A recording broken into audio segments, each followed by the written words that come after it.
Bismillahirrahmanirrahim. Assalamualaikum warahmatullahi wabarakatuh.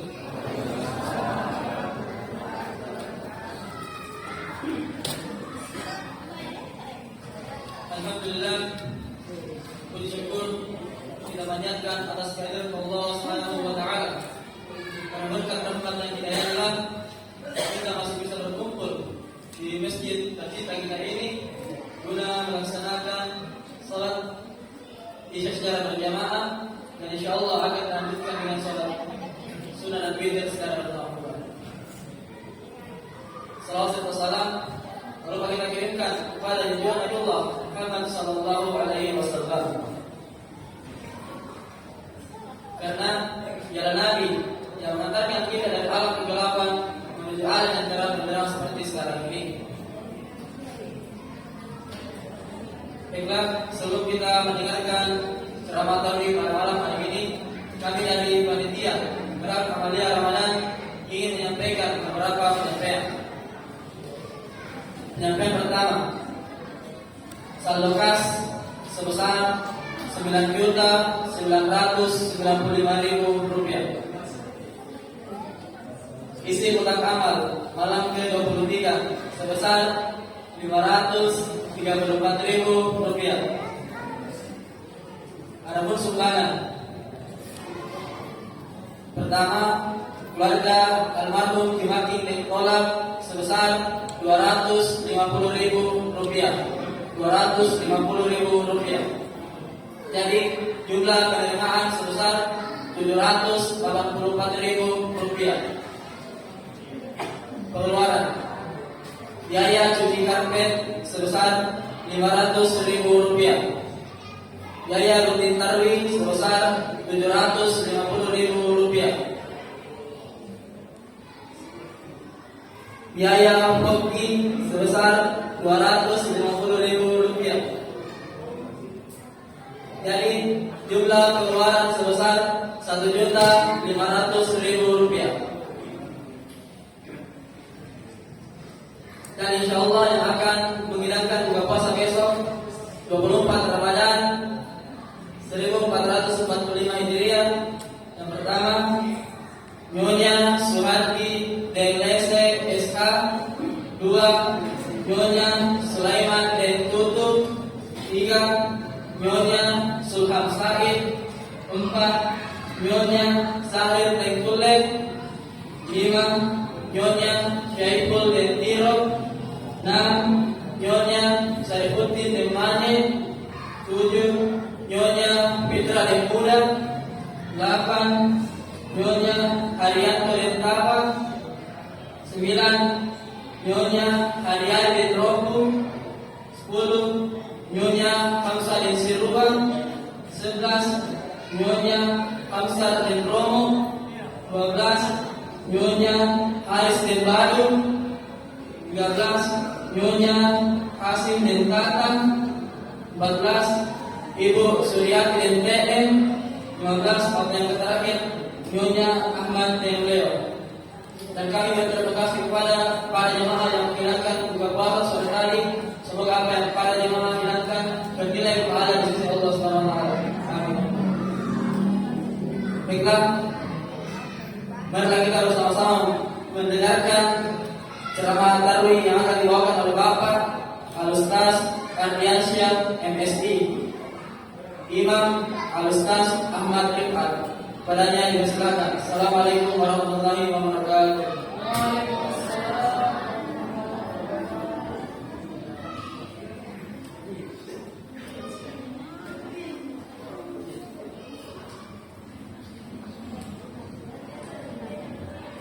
Bismillahirrahmanirrahim. Assalamualaikum warahmatullahi wabarakatuh.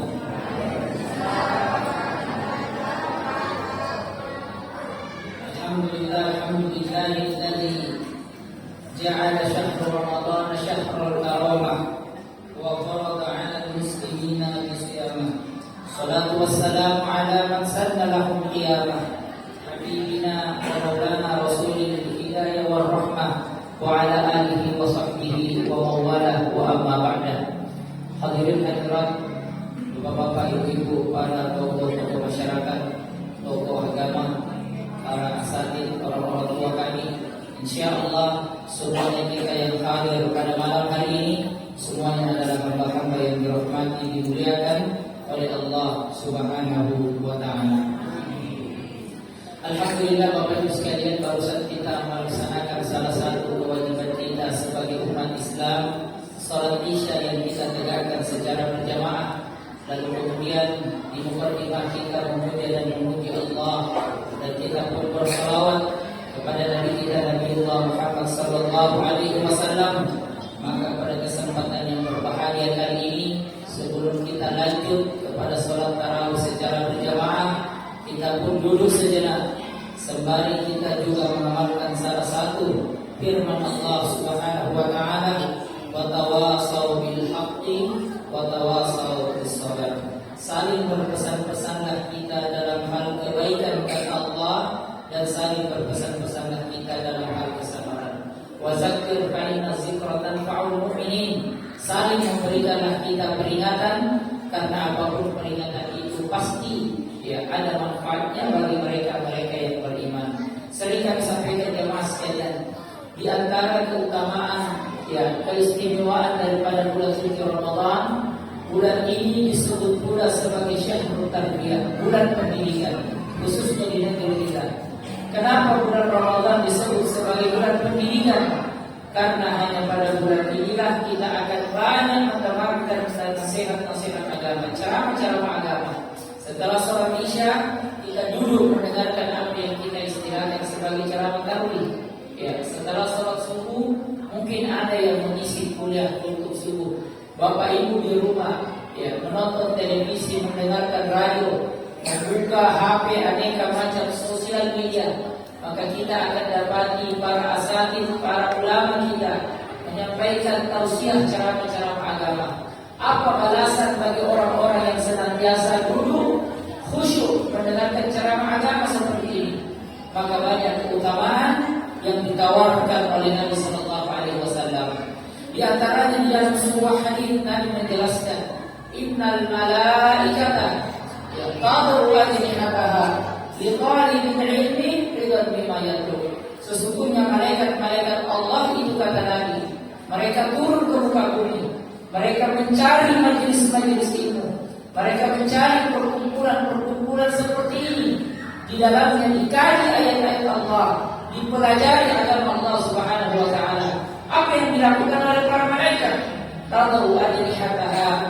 Malaikat itu meletakkan sayap-sayapnya ke pundak-pundak orang yang duduk mendengarkan ceramah agama seperti ini. Ridwan bima yatlub, karena malaikat gembira. Malaikat itu senang dengan apa yang kita lakukan. Apa makna Bapak Ibu malaikat meletakkan sayapnya? Kata para ulama, malaikat itu senantiasa mendoakan kebaikan untuk kita selama kita berada dalam majelis ilmu seperti ini. Malaikat memohon ampunan Allah Subhanahu wa taala untuk kita. Bahkan di hadis yang lain dijelaskan, sampai ikan-ikan yang ada di dalam lautan sekalipun, itu berdoa kepada Allah, memohon ampunan Allah kepada orang-orang yang senantiasa berada di dalam majelis ilmu seperti ini. Kalau ada jemaah sekalian, orang soleh, ada ulama, ada kiai mendoakan kebaikan untuk kita, maka betapa senang hati kita. Atau ada keluarga kita pergi ke tanah suci, haji atau umrah, kita titip doa dengan mereka. Mereka doakan kita di depan Ka'bah, maka betapa senang, betapa bahagia kita. Bagi kita yang duduk hadir dalam majelis ilmu seperti ini, maka yang mendoakan Bapak Ibu bukan manusia.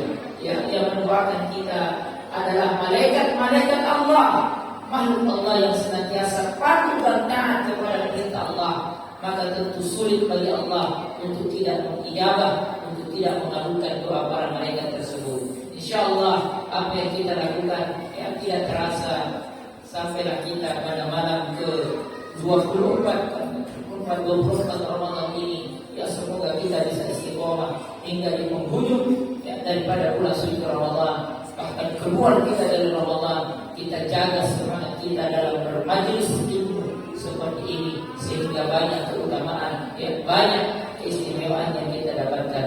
Apalagi saat ini kita memasuki waktu-waktu yang mulia, ya. Inti Ramadan, kata Nabi Sallallahu Alaihi Wasallam, intinya Ramadan itu terletak pada 10 malam terakhirnya. Kita sudah masuk di dalamnya, ya, bahkan kita sudah berada pada malam ke-24.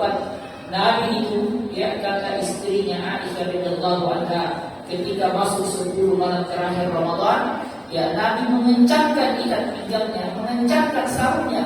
Nabi menghidupkan malam-malamnya dengan aneka macam ibadah. Sampai Aisyah berkata, saya tidak pernah melihat Nabi seserius ini, ya, menambah intensitas ibadahnya, kecuali hanya pada 10 malam terakhir di bulan Ramadan. Allah, ya, sampai, ya, berfirman dan bersumpah, ya, demi waktu yang 10, apa kata Allah, wal fajar, demi waktu fajar, walayalin ashar, dan demi 10 malam. Allah bersumpah 10 malam, maknanya adalah 10 malam terakhir di bulan Ramadan, karena memiliki banyak keistimewaan dan keutamaan. Puncak dari keutamaan itu ada satu malam yang Allah Subhanahu wa taala pilih sebagai malam yang mulia, malam Lailatul Qadar. Kita beribadah pada malam hari itu, maka ibadah yang kita lakukan adalah ibadah yang jauh lebih baik daripada kita beribadah selama 1000 bulan. Jamaah yang dimuliakan oleh Allah Subhanahu wa taala, Abdullah bin Abbas, ya, sahabat Nabi sallallahu alaihi wasallam, yang juga banyak meriwayatkan hadis Nabi sallallahu alaihi wasallam. Dia juga merupakan sepupu satu kali dari Nabi sallallahu alaihi wasallam. Di dalam sebuah hadis, ya, beliau menjelaskan bagaimana akhlak Nabi sallallahu alaihi wasallam itu, khususnya ketika berjumpa dengan bulan suci Ramadan. Apa kata beliau? Kana Rasulullah sallallahu alaihi wasallam ajwadan nas wa ajwad ma yakun fi Ramadan. Nabi itu, ya, kata Abdullah bin Abbas, adalah orang yang paling dermawan. Jadi Bapak Ibu sekalian, meskipun Nabi itu bukan orang yang paling kaya, bukan orang yang kaya raya di antara para sahabat, akan tetapi dipersaksikan oleh sahabat bahwa Nabi itu adalah orang yang paling dermawan, orang yang gemar membantu dan menolong orang-orang yang ada di sekitarnya, orang yang gemar berinfak bersedekah, orang yang gemar membelanjakan harta di jalan Allah Subhanahu wa taala.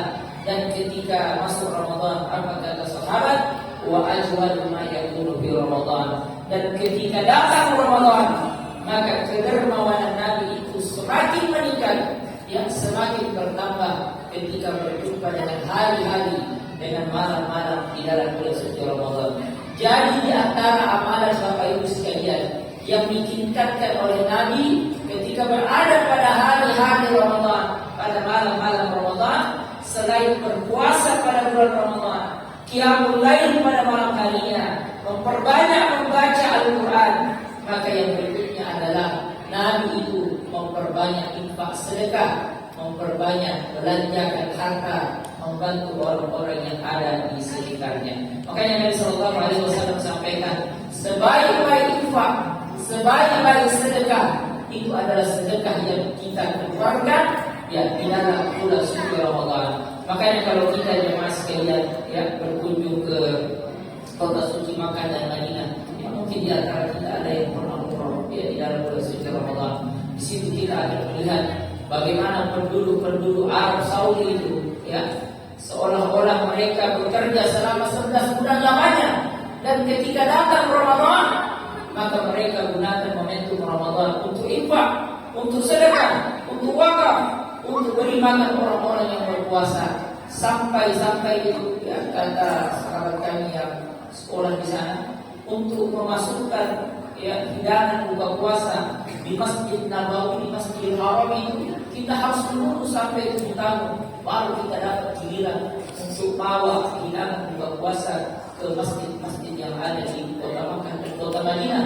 Bagaimana mereka luar biasa infakkan hartanya. Ya, bahkan kita dengar berita ketika makanan di sana sudah cukup banyak, maka dikirim bantuan-bantuan kemanusiaan itu ke negeri-negeri kaum muslimin, ke Afrika, ya, bahkan sampai ke negeri kita. Kita baca berita ribu ton, ya, kurma yang dikirim setiap tahunnya ketika mau masuk Ramadan, ke pesantren-pesantren, ke panti-panti dan seterusnya, karena mereka paham Mereka tahu betapa luar biasa kalau kita infak, kalau kita sedekah, khususnya di hari-hari, di malam-malam, di dalam bulan suci Ramadan. Jemaah yang dimuliakan oleh Allah Subhanahu wa taala. Di dalam Al-Qur'an, ya Allah Subhanahu wa taala menceritakan kepada kita bahwasanya ya ternyata orang-orang yang sudah meninggal itu jemaah sekalian, ya orang-orang yang ada di dalam kubur itu, ternyata penghuni kubur itu setiap hari berdoa kepada Allah Subhanahu wa taala. Mereka meminta kepada Allah Subhanahu wa taala, memohon kepada Allah. Apa kata Allah di dalam Al-Qur'an? Ya, surah ya potongan ayat ini sering kita dengar ya, khususnya pada Jumat subuh ketika imam kita ya, melakukan sujud tilawah. Di situ Allah Subhanahu wa taala berfirman, "Rabbana ya absarna wa sami'na farji'na na'mal shalihan inna muqinun." Wahai Allah, kata orang-orang yang terbaring di dalam kubur itu, absarna, saat ini kami telah melihat ya Allah. Apa yang mereka lihat mereka ceritakan. Ya, apa yang mereka pandang dengan mata kepala.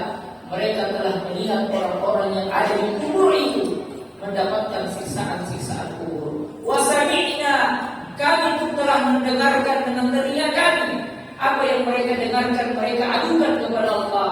Mereka mendengarkan orang-orang di kubur itu menangis, histeris. Ya, ada teriakan-teriakan karena kesakitan mendapatkan siksaan-siksaan kubur. Lalu mereka berkata, "Farji'na, kembalikan kami ke dunia. Na'mal shalihan, kami ingin melakukan amal saleh. Inna muqinun, kami yakin dengan seyakin-yakinnya." Mereka minta dikembalikan ke dunia untuk melakukan amal saleh. Uniknya pada ya surah Al-Munafiqun ayat yang ke-10, nanti kita bisa buka ayatnya di situ. Di situ Allah menyebutkan bahwa ada satu amal saleh yang menjadi harapan, yang menjadi cita-cita orang-orang yang terbaring di dalam kubur. Andai kita berandai-andai mereka bisa dikembalikan ke dunia. Apa kata Allah pada surah Al-Munafiqun ayat ke-10? Allah berfirman, "Fa yaqulu rabbi laula akhartani ila ajalin qarib fa asaddaqa wa akun minas shalihin." Orang di kubur itu berkata, andai Allah Engkau dulu ya tunda waktu kematian saya, Engkau panjangkan umur saya di dunia, maka kata mereka, fa asaddaqa, saya akan bersedekah, wa akun minas shalihin, sehingga saya tergolong ya tercatat orang-orang yang berbuat amal soleh. Kenapa orang-orang yang sudah mati itu, orang-orang yang sudah meninggal itu, andai mereka dikembalikan di dunia, yang mereka sebutkan mereka mau bersedekah, ya kenapa bukan mereka mau sholat, ya kenapa bukan mereka mau haji, mau umrah, mau puasa, mau baca Quran? Kenapa yang mereka sebutkan saya akan bersedekah? Kata para ulama, ya tatkala menafsirkan ayat ini, mereka berkata karena di antara amal soleh yang langsung kita rasakan manfaatnya sesaat setelah kita pindah alam dari alam dunia menuju ke alam barzakh, alam kubur, alam penantian, adalah amal soleh, infak dan sedekah yang dulu pernah kita belanjakan dan kita keluarkan di dunia. Ada orang-orang itu jemaah sekalian, kuburnya dijadikan raudhah min riyadil jannah, taman di antara taman-taman surga. Lapang kuburnya, luas kuburnya, terang kuburnya, harum dan seterusnya.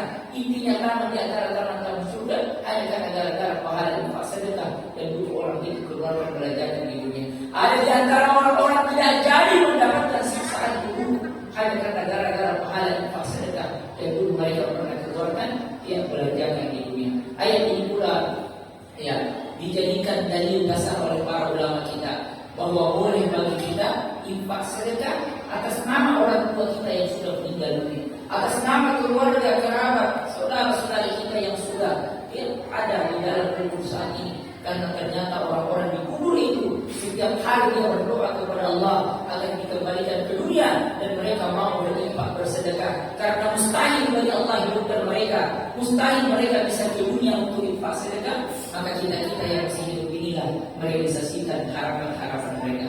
Ayat ini pula sebagai pelajaran bagi kita bahwa ternyata banyak orang baru dia menyesal kenapa tidak memaksimalkan infak sedekah nanti setelah mereka terbaring di dalam kubur. Tapi penyesalan seperti itu tidak ada gunanya lagi, tidak bermakna lagi Makanya penyesalan yang sama jangan sampai ada pada diri kita, karena Allah sudah memberikan pelajaran kepada kita, telah ceritakan di dalam Al-Quran. Maka kita ini mumpun Allah Subhanahu wa Ta'ala berikan kesehatan, nikmat waktu yang luang, umur yang panjang, kelapangan rezeki harta, maka di antara harta itu kita tentunya membelajarkan di jalan Allah Subhanahu wa Ta'ala. Jadi jamaah yang dimuliakan oleh Allah, momentum Ramadan yang masih ada tersisa ini, mari kita maksimalkan untuk senantiasa kita gemar berinfak bersedekah. Karena di antara amalan yang ditingkatkan oleh Nabi ketika masuk Ramadan, berinfak bersedekah, kasih makan orang-orang miskin, santuni anak-anak yatim, beri makan orang-orang yang berpuasa. Kita sumpah untuk menolong agama Allah Subhanahu wa Ta'ala, karena harta-harta yang kita infakkan, kita keluarkan di dalam Allah, itulah yang kelak akan mampu menolong kita di hadapan Allah. Adapun yang lain-lain, pagi petang banting tulang sampai pensiun kita mengumpulkan harta benda duniawi, maka belum tentu semua itu mampu menolong kita di hadapan Allah. Siapa yang mampu menolong? Kata Nabi Sallallahu Alaihi Wasallam, sab'atun yuzilluhumullahu fi zilli yawma la zilla illa zilluh. Ada 7 kelompok yang kelak di padang mahsyar ketika matahari 1 jengkal dari atas kepala, maka ke-7 kelompok itu diberikan syafaat oleh Allah Subhanahu wa Ta'ala. Tidak ada yang bisa memberi syafaat kecuali syafaat yang datang dari Allah. Di antara yang diberikan syafaat itu rajulun tasaddaqa wa akhfaha hatta la ta'lamu shimaluhu ma tunfiqu yaminuhu. Seseorang yang kaya di dunia, dia gemar berinfak, dia gemar bersedekah, dia gemar membantu menolong orang-orang yang ada di sekitarnya. Lalu dia sembunyikan amal soleh infak sedekahnya itu, sampai-sampai kata Nabi, tangan kirinya dia tidak tahu apa yang dibelanjakan, apa yang dikeluarkan oleh tangan kanannya. Atau dengan kata lain, orang yang ikhlas berinfak bersedekah lillahi ta'ala, semata-mata hanya untuk mendapatkan balasan ridho dari Allah Subhanahu wa Ta'ala. Inilah yang bisa sempat kami sampaikan pada kesempatan yang berbahagia kali ini. Semoga ada manfaatnya di dunia akhiratnya kami. Mohon maaf. Aqulu qouli hadza subhanakallahumma wa bihamdika asyhadu an la ilaha illa anta astaghfiruka wa atubu ilaik. Wassalamualaikum warahmatullahi wabarakatuh.